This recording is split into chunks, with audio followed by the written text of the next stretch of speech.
Hello नमस्ते, म कमल लिम्बू, ताप्लेजुङ जिल्ला मयाखोला गाउँपालिकाको प्रतिनिधि। जस्तै हाम्रो उत्पादन चाहिँ चौरीको घिउ भयो होइन एकमा, त्यसै गरी छुर्पी पनि छ है, अनि यो सुकुटी भयो होइन, त्यसै गरी यो याङबेन हो, यो चाहिँ रुखबाट टिपिएको हुन्छ है। त्यसै गरी यो मकै मिक्स भए पनि एउटै घोगामा उत्पादन हुन्छ है, एउटै घोगाबाट उब्जाउ भएको हो है। यति नै छ। त्यसै गरी हाम्रो अहिले धेरै आइटम छ। अब नमस्कार, म इलामबाट मौलिक तथा मौलिक भान्साघरमा बजार प्रतिनिधि इलाम नगरपालिकाको प्रतिनिधित्व गरेर आइरहेको छु र हाम्रो इलामको मुख्य उत्पादनहरू सिटिसी, अर्थोडक्स, मह, गाईको घिउ र बाँकी सबैभन्दा प्रसिद्ध हाम्रो ललिपप, बाँकी हामीसँग इलामबाट आएका अम्लिसो, अलैँची, अदुवा, अकबरे इत्यादि। धन्यवाद। नमस्ते, म चाहिँ तेह्रथुम म्याङ्लुङबाट।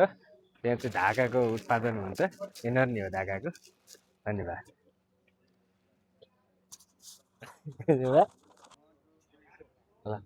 नमस्ते, मेरो नाम चाहिँ बिकेन छेत्री, ओखलढुङ्गा चम्पादेवी गाउँपालिकाबाट।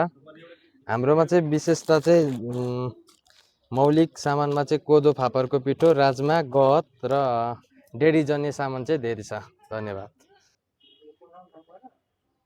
हजुर नमस्ते, मेरो नाम दीपक अधिकारी, नडियो हरियनबाट सक्खर र टपरी। धन्यवाद। नमस्ते, हरियन सर्लाईबाट सक्खर, मिठा र टपरी।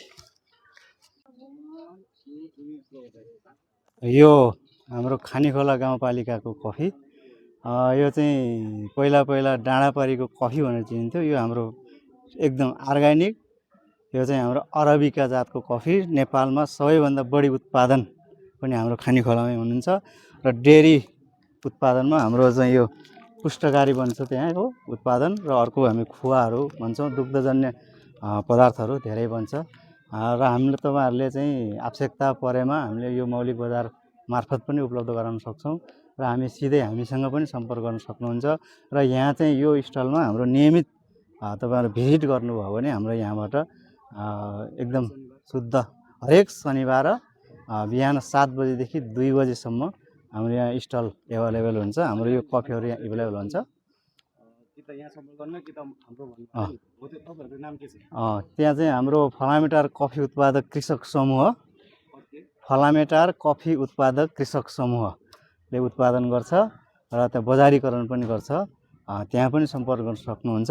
र विशेष गरी हामीले यो चाहिँ गणेश हिमाल कफी इन्डस्ट्रिजबाट तपाईँहरूलाई चाहिँ हामी यसलाई प्रशोधन गरेर बजारमा ल्याउने गरेका छौँ। धन्यवाद।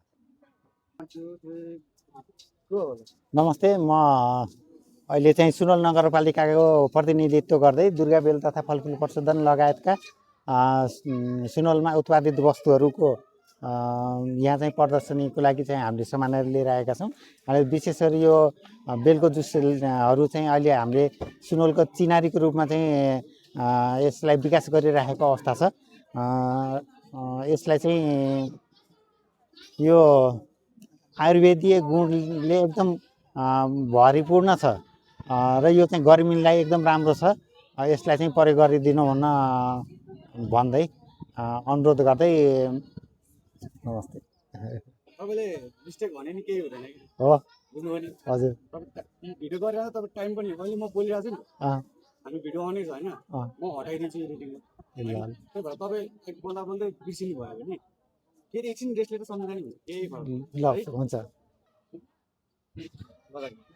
नमस्ते, म धनप्रसाद तिवारी, म दुर्गा बेल तथा फलफुल प्रशोधन उद्योगको सञ्चालक र अहिले चाहिँ हामी यो मौलिक भान्साघर अन्तर्गत चाहिँ यो प्रदर्शनी, यो 64 हप्ते प्रदर्शनीमा चाहिँ हामी सुनवल नगरपालिकाको प्रतिनिधित्व गर्दै चाहिँ हामी यस स्थलमा चाहिँ सुनवल क्षेत्रका उत्पादनहरू मध्ये विशेष त यो बेल शरबतलाई हामीले चाहिँ अहिलेलाई ग्राह्यता दिँदै हामी यसमा सहभागिता भएका छौँ। हामीले चाहिँ बेल शरबत लगायत अमलाका शरबतहरू, अमलाका तितौराहरू अनि गेस्ट्रिकका औषधिहरू लाई चाहिँ हामीले चाहिँ उत्पादन गरिएको छ र अन्य दिनहरूमा सो क्षेत्रका उत्पादित वस्तुहरूलाई लिएर आएर यहाँ सहभागी हुने प्रतिज्ञा चाहिँ गर्दछु।